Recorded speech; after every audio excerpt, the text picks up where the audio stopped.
vão orar e querem encontrar alguém que garanta ao máximo a paz dos corações.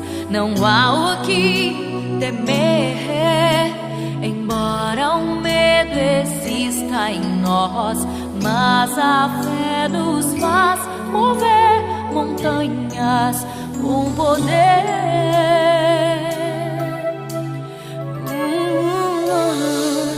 Pode um milagre enfim acontecer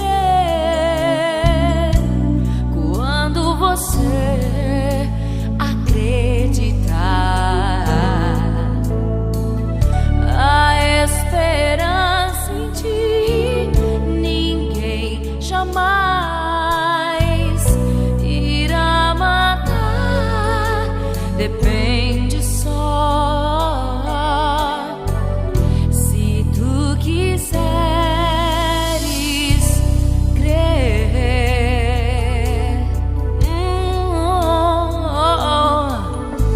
O medo acabou, pois ele agia sempre em vão.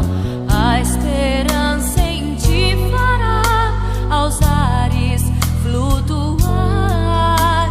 Não posso explicar o que o coração de alguém sente quando encontra a paz e a fé pra ir além.